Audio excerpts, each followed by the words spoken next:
Is this year weather compounding the existing water issues down There's a threat of that. I haven't received. Obviously, that was the first thing that came to mind, other than the health and well-being of the people that are affected. Is that with the issue with the water, this is just something on top of that that's going to make things incredibly difficult for those that live there and those that are visiting. And to what extent is the acute housing shortage in Queenstown complicating matters? Well, from what I understand, they do have centres set up or ready to go at the moment, and they haven't been overwhelmed. So I'm at the moment satisfied that they've got adequate provisions in place. So you're looking to potentially go down tomorrow? Possibly, yep. And I've got a full day scheduled here, but this is more important, so if I have to, I'll go down. Yeah, and what are the odds, Prime Minister, of you heading down? Obviously, you'll have just as busy a schedule. It'll just depend on the need, ultimately. So we'll see what the extent of the need is down there, and if certainly I'm leaving that option on the table. At what point do you kind of involve National in all of this? I mean, we're 3 weeks out from the election. Do you have a kind of duty to involve them in any decisions that are made or anything like that? Again, I think we need to assess the extent of the need and the extent of the damage, and then we can, if need be, we certainly can have conversations with them about that. If you went down, would you let Luxon know? But it's hypothetical at this point. Let's just wait and see what the extent of that need is. Right. Yeah. The usual practice, though, is that local civil defence groups would inform the local MP, and in this instance it's the same MP, and I understand that has happened, and I've always operated in a case that if the local MP wants something, they can always get in touch. Yep. Okay, moving on to other issues of the day. It's great to be here today to visit a provider of the Free and Healthy School Lunches program. Today I'm announcing that if re-elected, Labor will extend the Free and Healthy School Lunches program right the way through the next term of Parliament. We know what difference it's been making. It's one of the cost of living measures that we've put in place through the global pandemic and then subsequently that's supporting Kiwi households through a difficult time. Families are saving about $33 per child in terms of the cost of providing lunches for their children, but we also see the wider benefits of that too. We get really good feedback from the schools.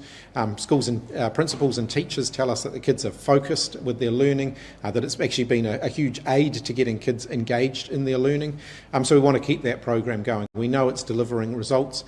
We also heard today what a difference it's made for those who are providing the free and healthy lunches. It's kept people in employment and it's supported businesses in many cases through what has been a difficult part of the economic cycle. So we want to see that program continuing. We've set aside funding to keep it going at least through into the end of the next term of Parliament. It's a program that I'm really proud of. I put it in place as Minister of Education. I've seen the difference that it's making, and I want to make sure that that continues. I also just want to recap, the current good news from yesterday around the state of New Zealand's economy. Now we've had a chance to digest those figures a little bit more. It shows that New Zealand's economy is actually one of the fastest growing right now in the OECD. That's something we're incredibly proud of as a government. It shows that our economic plan is working. It shows that New Zealand's economy is turning the corner. And as we support families through what's been a difficult period, it's really important that we continue with that momentum. Inflation is coming back down. That is one of the best things that we can do to support New Zealand households through the cost of living crisis, get inflation back under control, and we are doing that. We also know that keeping people in work is critical through this point in the economic cycle, and we're doing that as well. We're still seeing strong job growth in New Zealand over the last few years as a result of the economic management of our government. We're seeing strong wage growth as wages catch up with the rising costs, and we need to continue the momentum on that as well. That's how you support families through, alongside the common sense initiatives that I've set out in our 10-point cost of living plan that are supporting New Zealand families through, including programs like the free and healthy lunches that we're here to highlight today. That is one of the additional steps that you've been waiting for in terms of the 10 steps. We said that there are a few more to come, and this is one of them, and we've still got one more to go. Just if we start on school lunches, why was your announcement about the extension of school lunches essentially an attack ad on National? Look, it's an election campaign. There'll be a mix of us promoting what we're going to do and also highlighting the risk of a change of government. National's committed to keeping it in place. Why say that they are going to, put school lunches at risk to a point that children could get white bread and Well, the National Party have said that they want to cut the cost of the school lunches program. They've said they think they can do it cheaper. They need to explain exactly how it is that they're going to do it cheaper. And also, once again, the National Party aren't making any of their numbers stack up. So I see today they've released a 100-point plan, apparently, around the economy. Having been talking down the economy, they've now desperately tried to repackage 100 things that they have already said into something that looks like a plan. What's missing from that plan is actually the most critical thing. They're still not saying how they're going to pay for any of the promises that they're making. They have said that they're committed to the school lunches program, so aren't you scaremongering by issuing such PR? Well, until the National Party releases a plan that indicates how they're going to pay for the things that they are promising, none of it has any credibility, because they are promising a lot of things with no idea how they're going to pay for them. There have been holes poked in your own numbers, though. The Taxpayers Union said you could be up to $400 million short for your GST because you haven't factored in the fact that it would encourage uptake. Well, the Taxpayers Union, a National Party front group, seem to be having a bit of a crisis of confidence because they've said that it won't make any difference, but somehow it's going to mean that lots more people buy fruit and veggies. They can't have it both ways. So how have you accounted for it? How have you accounted for an increase in consumption? We have we've looked at historic consumption patterns before the spike in the prices, and we're confident that the numbers will add up. How old are they? Well, we've looked at, what proportion of their budgets people consume on fruit and veggies, and that's what we based our costings on. Did you consider that people may, the uptake of purchasing of fruit and vegetables may increase if your policy is introduced? Did you factor that into your costings? We do know that the demand for fruit and veggies can fluctuate through seasons, and so we did account for that in the way that we did our costings. The costings are all there. Everybody can take a look at them, they can form their own judgments on whether they think the costings that we've put out there are reasonable. There can be shift in patterns, for example, from people buying fresh fruit and veg to switching to frozen fruit and veg at different points in the seasonal cycle because there's more price stability in frozen fruit and veg. This may move some demand away from frozens back to fresh again if it helps, if the reduction in price there helps. So overall, I'm confident that we'll be able to deliver it within the financial envelope that we've set out for it. Did you factor in overall demand increasing, regardless of seasons? Did you factor in the overall demand could increase if the price is cheaper? If you can go back and have a look at the documents that we released at the time, which set out, I haven't memorised all the assumptions, but they certainly set out all of the assumptions that were involved in the costing. I just don't have the costing right in front of me, but I'm confident that they add up. Shannon Halbert says the issues around workplace bullying were only brought to his attention yesterday. Is that true? So as I indicated yesterday, the first that the Whip's office were alerted to this was in about August last year. The email sent to the Labour Party Whip's office at the time said that they did not wish for him to be alerted to the fact that this concern had been raised. So the Whips did have a conversation with him about his staffing, but they did not indicate that there had been a specific concern raised because the people who had raised it specifically asked for that not to happen. So he was asked whether things were going well in his office and questions around that. The Parliamentary Service were also alerted, and they had conversations with the staff in his office to ascertain whether there were any issues there with his current staffing, and no issues were identified through that. Again, I want to reiterate what I said yesterday. If there are people who are concerned about any member of Parliament and their conduct towards staff, we've now got an independent commissioner who can look into those concerns. And I do think it's important that people raise those through that appropriate channel. Have you spoken to Shannon since the story last night? Not since last night, but I had a conversation with him before the story. And do you need a better no surprises policy with your Whips, given how often you've been blindsided? In this particular case, I'm confident that the Whips did what was appropriate in the circumstances, which is that they raised it with the Parliamentary Service to make sure that there weren't any issues with current staff. They went back to the complainant, noting that the complainant had indicated that actually it wasn't even a complainant, it was a third party who raised the issue with the Whip's office. They did go back to them saying that they didn't feel they could follow up on it. The Whips at the time went back and said they didn't feel they could follow up on it without a complaint or without a direct communication from the people who had raised the concern. But they also checked in with the Parliamentary Service, and they checked in with the individual MP concerned. Just one last question. One of your MPs tweeted saying that people shouldn't speak out anonymously about bullying because there's an election campaign. Is that appropriate? I think Parliament needs to take these kind of complaints seriously. I One of your certainly do, and so that's not my view. My view is that if people have concerns, they can raise them anonymously, and there is a mechanism through which they can do that. Are you going to talk to your MP about is that? there any process that the Labour Party is engaging currently, or is it waiting to hear from anyone who would like to make a complaint or anything like that? In the absence of a complaint, in the absence of even knowing who the people are or what the nature of their concerns is, there's a limited amount that we can do, but we do have an independent mechanism in place. If the people concerned want to raise concerns with the Parliamentary Conduct Commissioner, I will absolutely be guided by their advice on the issue. So does anything change with respect to Shannon Halbert, his actions, his part that he's playing in the campaign at all? No, I mean, ultimately we have to make sure that we're treating our MPs fairly as well. In the absence of any formal complaints or even details around what the nature of the concerns is, there's a very limited amount that I could do. And just to follow on Amelia's, that tweet was from Maya Lubeck, and it said, how about some fairness, some integrity, accusations about an MP by anonymous accusers, especially in an election campaign, should not be used like that. Just stop. Is that thinking appropriate when we're talking about wanting to make, especially the justice system, a victim-centric place? I think my advice would be that if anyone who has concerns, we have put in place an anonymous mechanism so that they can raise those concerns anonymously, and I would absolutely encourage them to do that. No, I don't agree with that sentiment, and I've very clearly said that I don't agree with it. And have you spoken to her about it? Well, no, I've only just been made aware of it right now. Has also liked it. Look, I've only been made aware of it right now. It also, does that not speak to wanting to cover up issues of bullying because it's an election campaign? No, I absolutely don't believe that.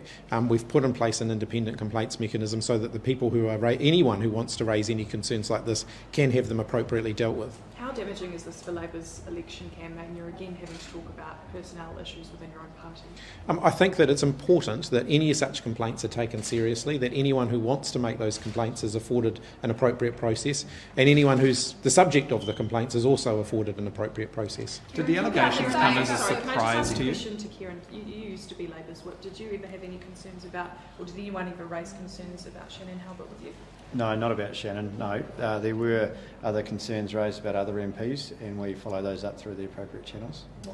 What do you mean other MPs? Ones that have already been made public? Yes. Yeah. Yep. Can we talk about last night's debate? Yes. Did you watch the Power Brokers debate? And if so, after watching it, should Luxon rule out Winston Peters? And was it a look into a coalition of chaos? I didn't see the whole debate. I've certainly seen reporting of it and I've seen little snippets of it.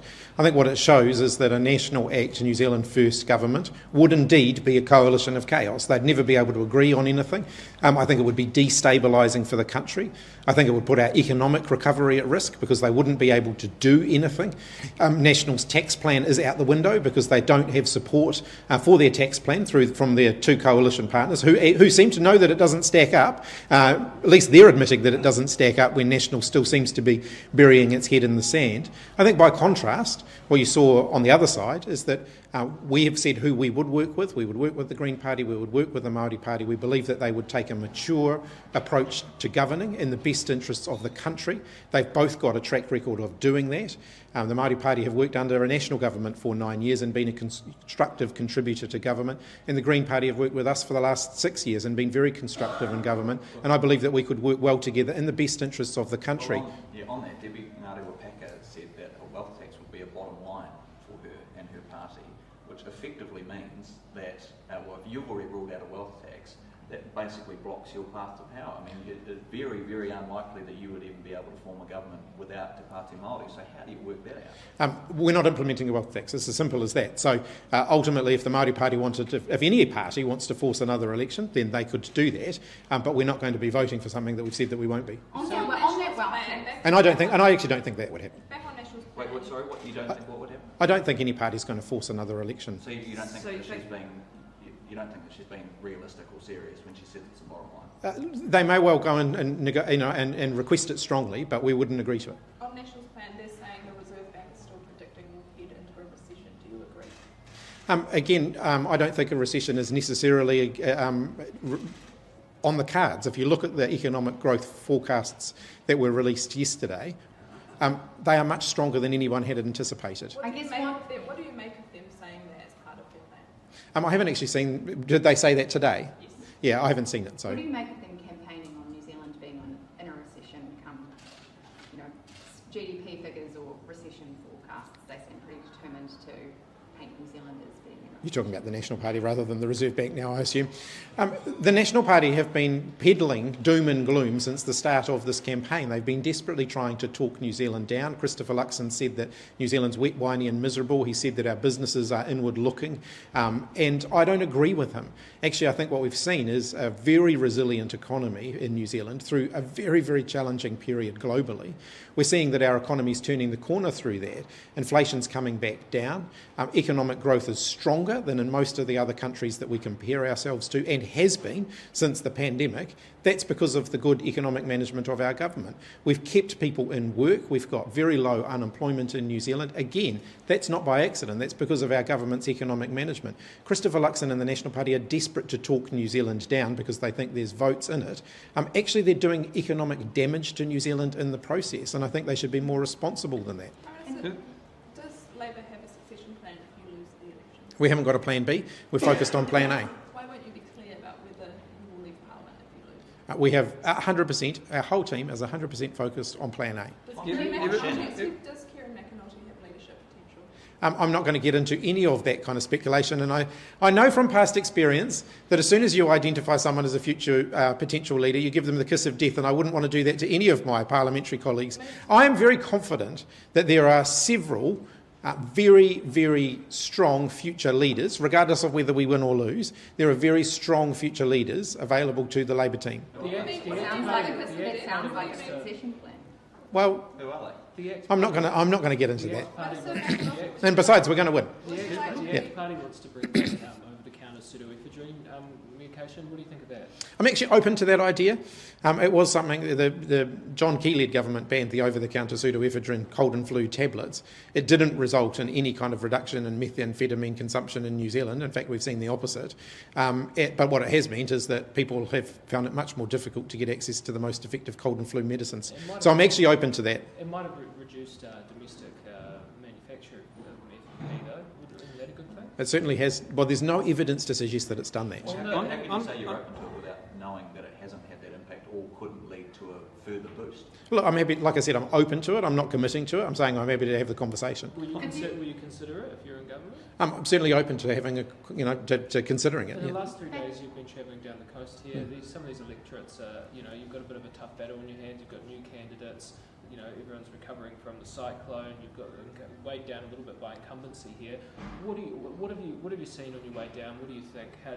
What's the feel? Well, so if I start in Gisborne, where Tamati Coffee is doing an outstanding job, and I think he's feeling very optimistic about his chances in the Gisborne in that area, and he's got my full backing. I think he's running a very strong campaign, and he's getting strong local support.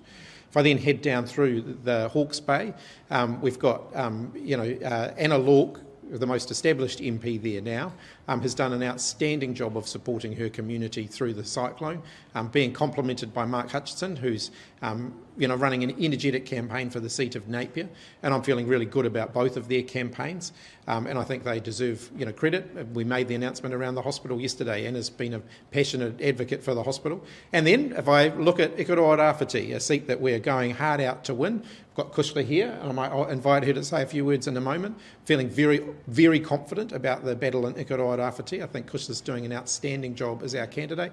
And then, because he's standing on my other shoulder, Kieran McAnulty, I think, has really established himself well as the local MP here in the Wairarapa. What's the kind of feedback you're getting? I mean, how do you feel the community's responding to you as you travel through there? It strikes me maybe the national seems to be really pitching for the food producing vote there, the farming vote in a lot of those areas. Are you speaking to a different portion of the electorate in these areas? I'm still getting really, really strong support in provincial and rural New Zealand for the Labor team. Our local MPs on the ground are very well respected. But also, actually, if you think about the rural vote, for example, there's a lot of our food producers who know how important climate change is to them, and they see a national party who in government would take us backwards there. They would unwind all of the things that we're doing to actually tackle climate change. And no, well, actually, many of them are. And our food producers understand the risk of that. I mean, they are at the front end of dealing with severe weather events. They see the damage that those are causing. They're at the front end of dealing with things like forestry slash, and they see the progress that we're making as a government on those issues. So they are being discussed and they are being raised with me. So I'm feeling very optimistic about how we're going to do in rural and provincial New Zealand. Were you surprised by the Shannon allegations? Sorry, what was that? Were you surprised by the Shannon allegations? Well, certainly I wasn't aware of them until yesterday. Were you surprised? While we're on local issues, the work clearing silt in Hawke's Bay is being halted next week because they've run out of funding, but have only cleared 40% of it. Homes and businesses are still buried in silt. Why is there no more government funding? We actually announced more government funding, I think it was yesterday or the day before, for silt removal, so I'm happy to look at what their specific concerns are, but we're absolutely committed to seeing that through, and I think it was about $12 million that we announced in funding for that just yesterday, so we'll work through that with them. Well, that's well shy of $80 million that they say that they need. Would you commit to that? Certainly, like I said, I'm happy to look at it. We've said that we will support the communities through the silt clean-up. Let's let Kushla have a few words on Ikaroa Rāwhiti. I see there was a poll, TPU did a poll, and I'm having a bit of a space on the numbers, but I think it had you up a fair amount over Meka Whaitiri initially. How do you feel about that? Oh, I'm really grateful to the voters of Ikaroa Rāwhiti for their growing confidence in me, and I think it's a reflection of a couple of things. One is that there's strong Labour loyalty for that seat, and two is that I committed strongly to getting out there and earning their trust, earning their respect and earning their confidence, and it seems to be working. And I think it had about 29% were undecided, so still, I mean, yes, heartening that you're up, but also, I mean, really it's just anyone's game at this point. And that's where my commitment remains. For the next 3 weeks, I'm going to stay on the road in the areas where I'm less known, and in a lot of cases, I'm returning to communities. Just reinforcing the fact that I'm not a fly-by-night visitor that's just going to drop in, have a cup of coffee with them and hopefully get their vote. I'm going to commit to them. They've asked me to show up. I've showed up. They've asked me to listen. I'm listening. They've asked me to stay in the game long term, and that's what I'm here for. I just have a couple of questions about Wairarapa. You flipped the seat red as part of that red wave in 2020. It was held by National for quite some time. Is it going to be hard to retain it? Oh, I don't think I'll win with the same majority as I did last time. I don't think anyone would think that. I was a list MP coming in 2017. I worked bloody hard and I got rewarded last election, and I've worked bloody hard since then. It's a fact that there's been record levels of investment in this electorate since I've been MP, and I've made sure that those areas that were neglected, like Tararua District, here where we are today, and Central Hawke's Bay, have had their fair share of attention. So, look, I've put my best foot forward, but, elections are like test match cricket. You don't know the result. One more from each of the TVs and that's it. Are you saying you might not win Wairarapa? If I came out today and said I'm definitely going to win, I'd be accused of being arrogant. So I'm just, look... Is that why they like you? Honestly, I've got no idea, and I don't even know if they do. But you're quite popular around. Well, I guess we'll find out. I don't know. I love this job. I love this region. It means a lot to me. I'm putting my best foot forward. Let's see how it goes. Would you like to be Labour leader? Absolutely not. Just one on ye old wealth tax for you recipients. You ruled it out because you said you didn't have a mandate for it, and yet you didn't give yourself any opportunity to get the mandate because you didn't campaign on it. Do you still stand by that call to rule it out? And given that there is actually quite widespread support for it, do you think you've lost support because of that call? No, I ruled it out because I looked at it closely and I decided on the balance of the advice that we got and on the balance of the analysis that it wouldn't have worked, it wouldn't have been implementable, and that there were more risks associated with it than benefits. Just one quickly on Shannon. Claire Curran's just tweeted rather, saying that anonymous accusers, should this not ring alarm bells with journalists? Is there any evidence or suggestion that you have that this is a partisan job? Look, Claire's not a current Member of Parliament. I'll invite you to raise any... No evidence or suggestion on your end? Not that I'm aware of. Can I just get some reflections on Sir Patrick Hohepa? Yes, actually, and I might get Kushla to do that because I think he had more of a relationship, so... Ai, nōku te whiwhi ki te mōhio atu kia tā Patu Hohepa. I tāngia I tērā tau. He was knighted last year by this government. Nā reira, ko noho moke mātou te iwi Māori tō ngarohanga atu e tā. Nā reira, haere hoki atu, hari tō tira moke, haere hoki atu ki Hawaii ki nui, ki Hawaii ki roa, ki Hawaii ki Pāmamao. Patu was a strong contributor to Te Ao Māori and in education, and he will be a great loss to our iwi Māori. Thanks, everyone. Thanks all.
Afternoon, everybody. Can I say long?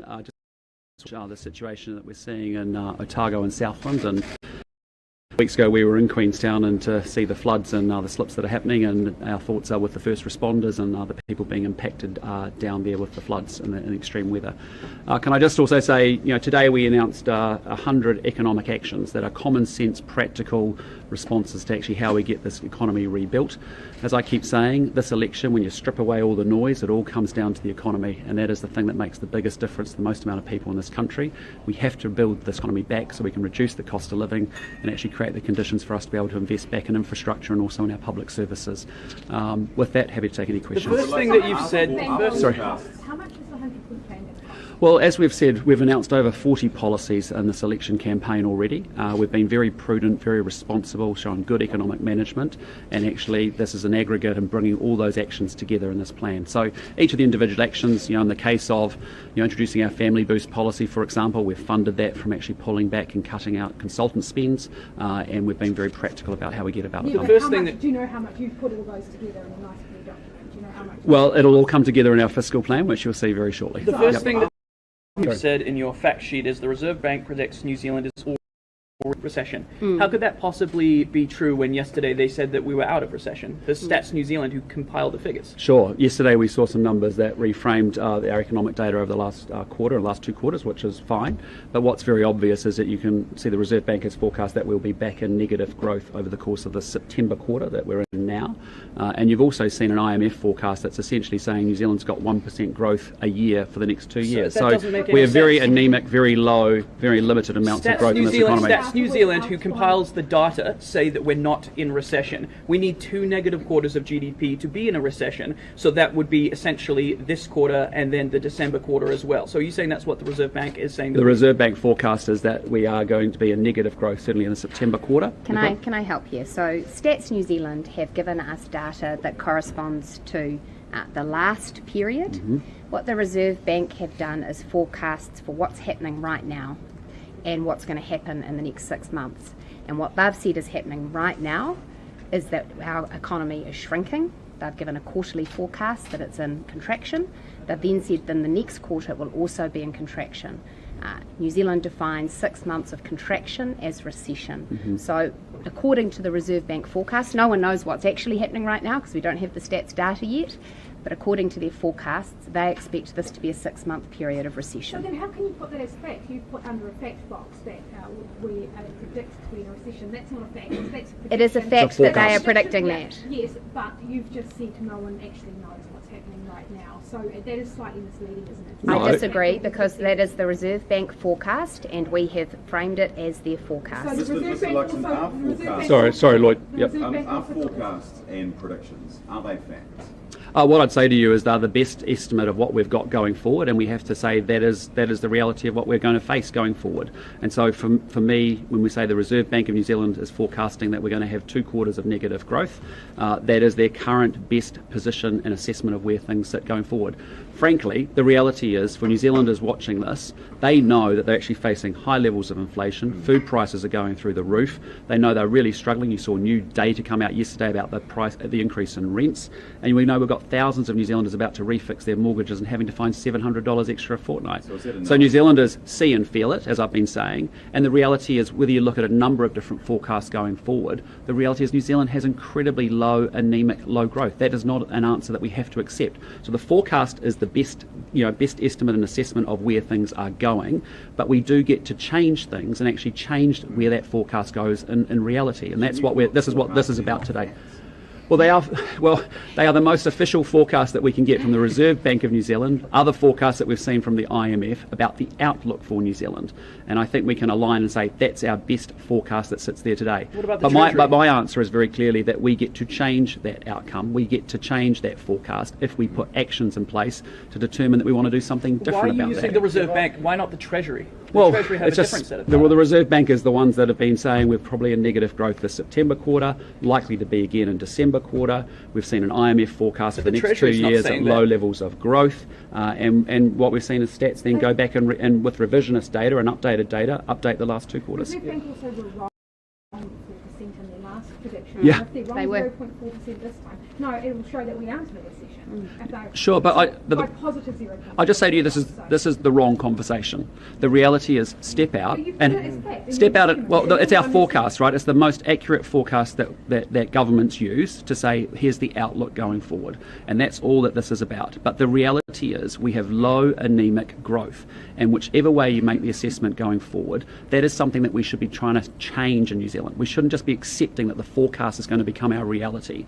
We need to put a series of actions together to actually change the economic outcomes for New Zealand. We can't just sleepwalk in accepting that forecast is as good as it gets in this country. And that's what I'm interested in, is about action and making sure that we put these 100 actions into place that actually unblock the economy, get it moving, get people investing, get people wanting to take on risk and actually innovate and get the show back on the road, because this is not a great outcome for New Zealanders. If you get in the economy growth, the economy could grow too fast and will add to inflation and actually just keep the problem going.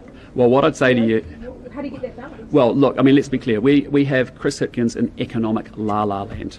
This is Chris Hipkins and Grant Robertson who have increased government spending by 80%. They've added $125 million extra a day on tax. They've blown our debt out from $5 billion to $100 billion. This is a government that has an economic plan that is quite simply spend more, tax more, borrow more. That is not a pathway of success for New Zealand. We have seen the actions of that over the last 3 years. It hasn't worked, and we need a different plan to do it. We understand the economy. We've built this 100-point action plan in concert with New Zealanders and also in concert with the business community to say these are the practical things that get the show unblocked and get the country back on track and moving with some positivity, some ambition going forward. And it's our best shot to start to change the forecast becoming our reality, which we do not accept as a reality for New Zealand that we want. The allegations surrounding Shannon Halbert, how has Labor handled them? Well, look, that's ultimately a decision for Chris Hipkins and the Labor Party. How confident are you of flipping Sorry? that Northcote Is seat? it hypocritical given his comments about your MP Tim? Well, it's obviously it's an issue for Chris Hipkins and the Labor Party, as I say. You know, again, my bigger issue is actually hearing Chris Hipkins today say that he's going to work seamlessly and wonderfully with the Te Pāti Māori and the Greens. I mean, this is a leader of a political party who can't even work with his own cabinet and his own caucus and manage them and lead them well. And you throw the mess of Te Pāti Māori and the Greens on top, both wanting a wealth tax that will put a wrecking ball through our economy. That is incredibly worrying. But ultimately, I'd say that's an issue for Chris Hipkins. The Northcote seat, though, how confident are you of flipping that back? Well, we are working incredibly hard across the country. I've spent a big part of the first part of the campaign in marginal seats up and down this country. We've been in historically Labor seats, we've been in marginal seats, and you know we see huge enthusiasm. New Zealanders want to change the country, the direction of the country. It's that simple. They want change. They're over it. This is a government that's had an absolute majority for 3 years and couldn't get anything done. New Zealanders know that if they just let them carry on, that's a recipe for disaster for us. And so, very clearly for us, the message is simple. If you want to change the government, guarantee a change of government, party vote national. We're making that case in marginal seats, red seats, and blue seats. And you talked about coalition arrangements there. Did you get a chance to watch the debate last night? I haven't seen the debate last night, no. There was quite a lot of There was conflict coalition between... chaos on your side. I mean, are you prepared? No disrespect, but I back my ability to lead a coalition incredibly well and get the best out of that. So you can wrangle them. I mean, did you see David Seymour and Winston? I haven't seen the debate from last night. Have you spoken to Winston at all? Sitting around the cabinet table with David Seymour and Winston Peters. Well, look, I'd say to you, you know, and my message has been very consistent over a number of months. There is so much at stake, and do not put at risk putting Chris Hipkins, who can't lead his own party, with Te Pāti Māori and the Greens together in a government. That is an absolute coalition of chaos. You know, you've got one party that wants to abolish prisons and another party saying they're going to be tougher on crime this time. You know, it doesn't make any sense. So if you want to change the government, you have to guarantee a guaranteed change as a party vote for national. And that's what I've been consistent about. Do you trust Winston Peters? Because last night you had him in the debate say that in the 2017 negotiations, Bill English said to him right at the starting point that there was going to be a coup and that Judith Collins was going to roll him, and so Winston Peters said, well, I can't deal with that, and that is part of the reason he went with Labor. Bill English just told the newsroom that that is a complete fabrication and utterly untrue. Can you actually trust Winston Well, Peters? my message to the New Zealand people is don't put this election at risk. You know, 3 years ago, this in every single party except for one, Epsom, who voted for the National Party. And so that party vote put in place an absolute majority and a government with an absolute majority that actually hasn't taken this country forward. The country's gone backwards over the 3 years. So don't put that at risk again. Be very intentional about what you're going to do with your party vote and party vote national. David Seymour and Winston Peters obviously think that there is potentially going to be a situation where they're working together, because David Seymour's completely softened his position in the last week and is now saying he would work with Winston Peters, when a couple of weeks ago that was unheard of. So they're obviously lining up thinking that Winston Peters is going to be in play. Well, again, I just boil it back to say there's a lot at risk at this election. If you want a guaranteed change of government, party vote national. It's been my consistent theme. Well, no, but I want New Zealanders to understand that they're going to need New Zealand first. So what is your position on that? Well, what I'd say to you is I do not want New Zealanders actually doing anything other than voting for any other party other than the National Party. It's that simple, because there is a lot at stake at in this country. We cannot have an economic situation and that forecast that we just talked about becoming reality. We need strong national-led government, and I'm confident we'll have strong, stable government on the other side. But I tell you what's not going to work is Chris Hipkins, who can't lead his own cabinet and caucus, has had a 3-year absolute majority and got nothing done and taken the country backwards. And then you throw Te Pāti Māori with its co-leaders on board, and then you throw in the Greens with its co-leaders on board, and I'm telling you, you've got an unholy mess at that point in time. What's the timeline on the release? This is going to seem like a really weird question, but I'm quoting Winston Peters here. Will you keep your trousers on in coalition negotiations? Again, I'm not focused on that. I'm focused that New Zealand people understand what's at risk at this election and why a national party with a 100 economic point plan to get this economy firing, get it growing again, so that they've got opportunities so they can get ahead is actually what they need to be focused on. The New Zealand people, the New Zealand people will determine the outcome of this election, and that's why I'm talking directly to them to make it incredibly clear for them. Do not muck around. Do not be non-intentional with your party vote. MMP elections are notoriously and always close and tight. So you need to understand what is at risk. We have been here before. This country voted in overwhelming terms to send a Labour government into power and with an absolute majority 3 years ago.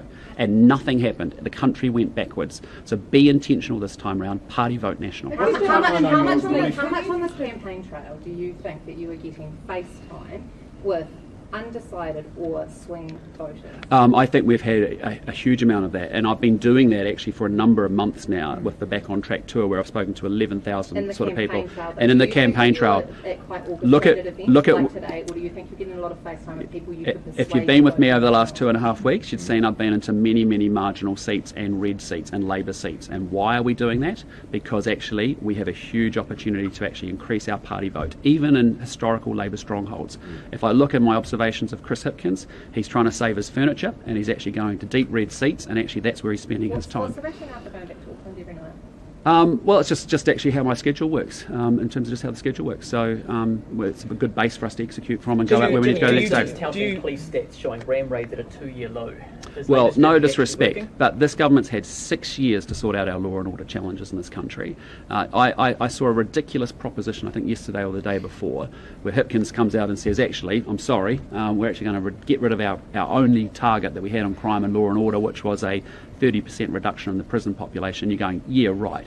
You've had 6 years, and 11 days out from an election, you say and do anything you can to see whether you can win it, and that ain't going to cut it, because the New Zealand people know they are not feeling safe in their homes, their businesses, their communities.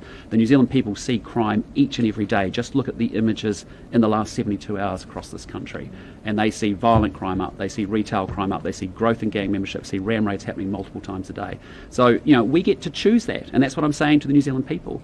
This election is a really important one, because it's going to shape where we go as a country for generations to come. We get to choose whether we accept that every 6 months there's more frequency, more violent, more gratuitous crime. It's showing it's at a low. I'd just say to you, go talk to the New Zealand people, and they see violent crime, they see retail crime. No, violent crime's up 30%, retail crime's up 100%. There are 9 gang members for every 10 police officers in this country. There is a ram raid happening every 11 hours in this country. And so those are the reality of what's happening, and New Zealanders do not feel safe under this government. It's been soft on crime. And I'll just one more thing I want to say is that it's very interesting to me, isn't it? We've seen Harry Tam have 13 different hui out there trying to enrol gang members to actually support the Labour Party. And that just says everything. That the gangs don't want a national law and order policy. They don't want people like Mark Mitchell who understand what it's like at the front line, how we back our police.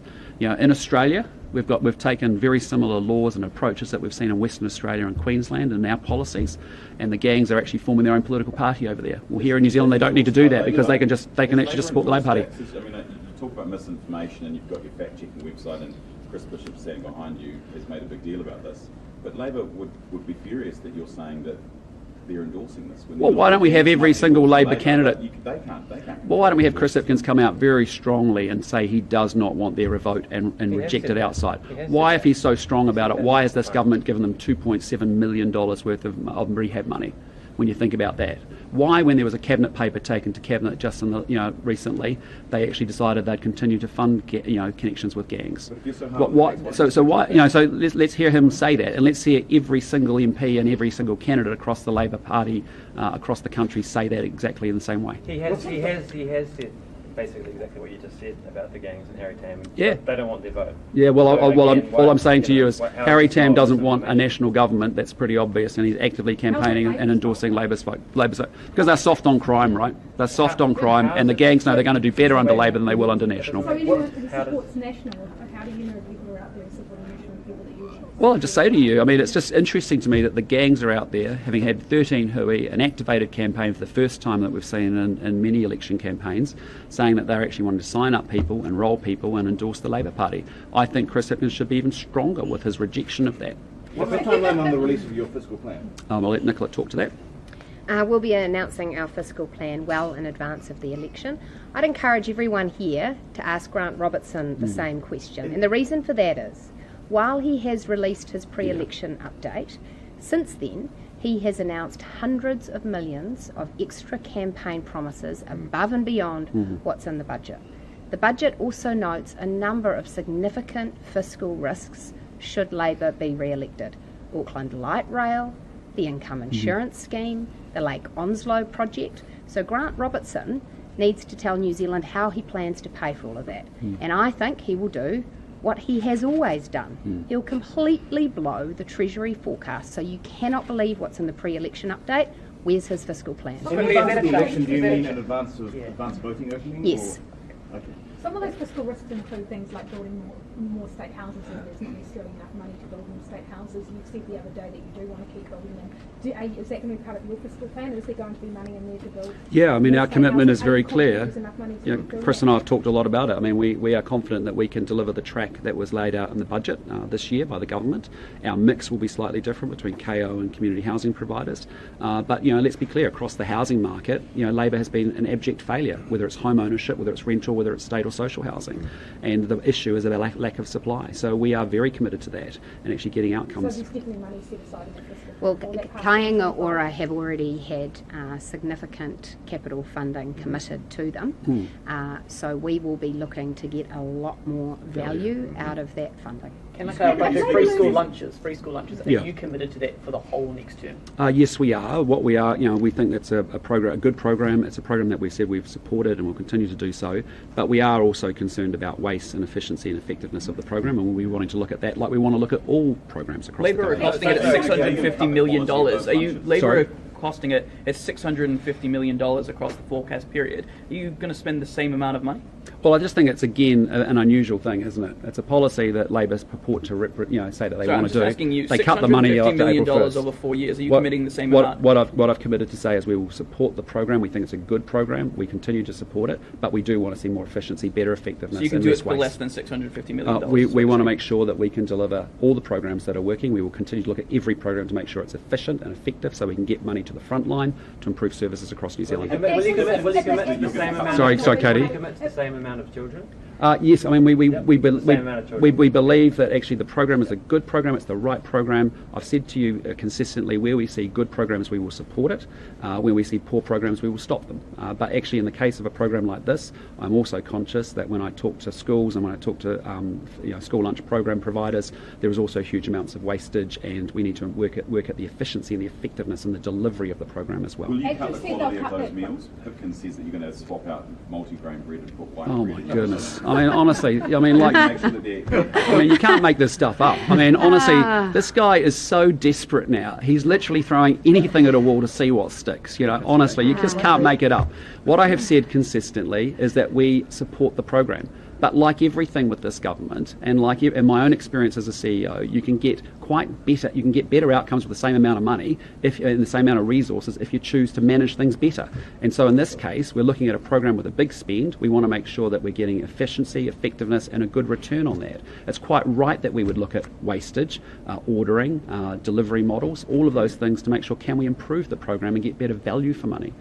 So they would cut that program. If they make that part of the deal, would you agree? Not part of our policy. Not part of our policy. And just if Labor do lose and Hipkins leaves, who would you pick to be the next Labor leader? That's an issue for the Labor Party. I will be focused on making sure we get this country turned around, we get it sorted, we start to solve the problems that we've got, and we start realising the huge potential that we have in this great country. Last questions, guys. Do you have plans to reverse the over-the-counter ban on zero drink?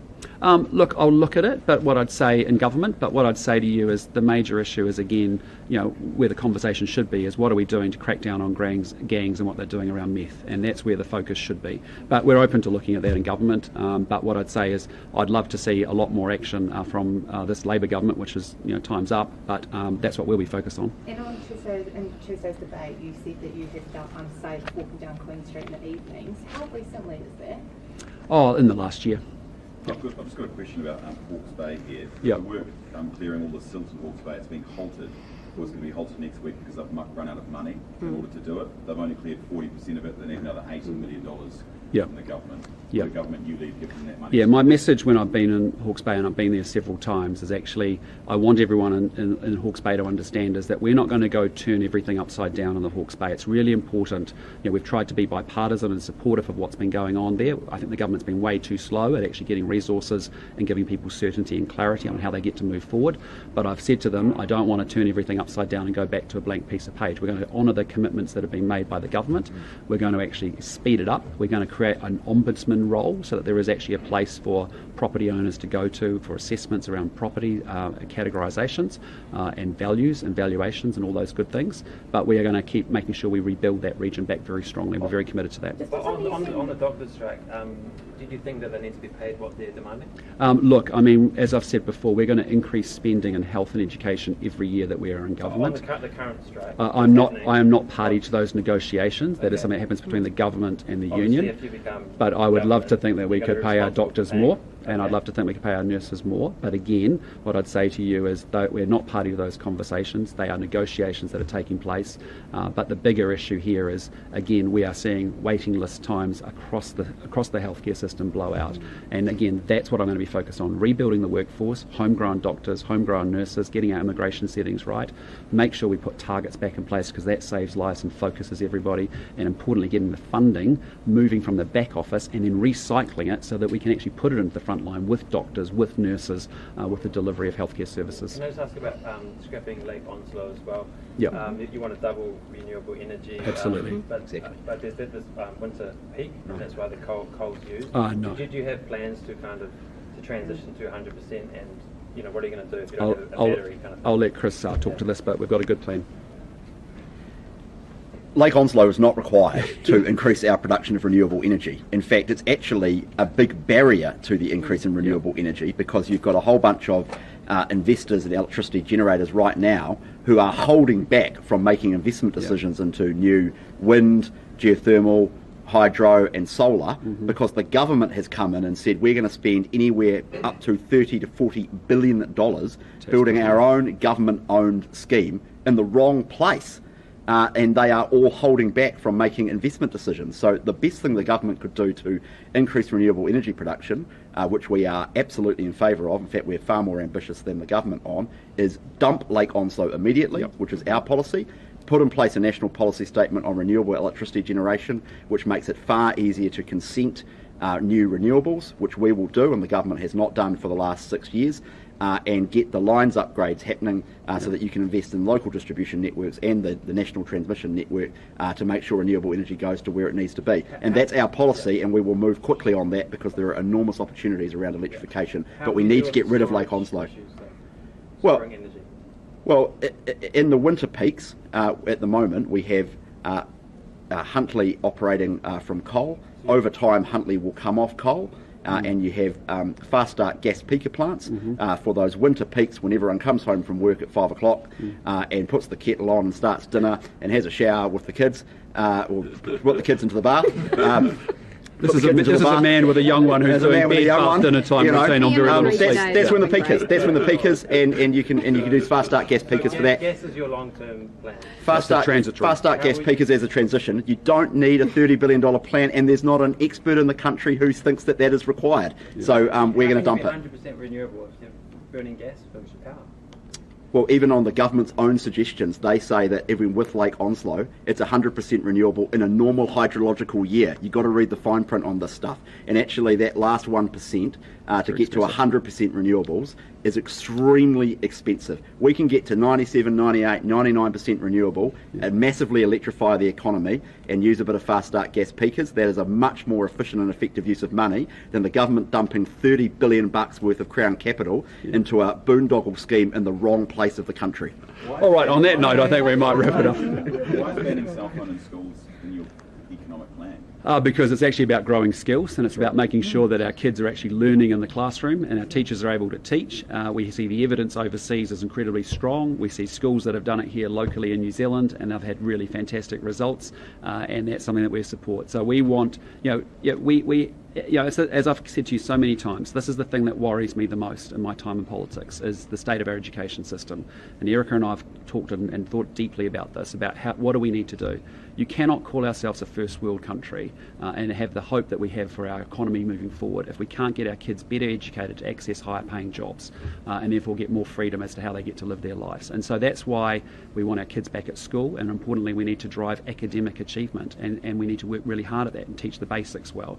Part of it is avoiding distractions, and that's why we want to ban mobile phones across the country. Go. Last question, Katie. Yeah. You said that when you were talking about tax, that 20 households are paying on average $23,000 more a year. Tax a year. Or the average. That's a bit disingenuous, isn't it? Because that's how the tax take is spread out. That's because there's more people in the country paying tax, or there's wealthy people paying more tax. That's not every household paying $23,000. What it is there's $125 million of extra tax being paid each and every day in this country.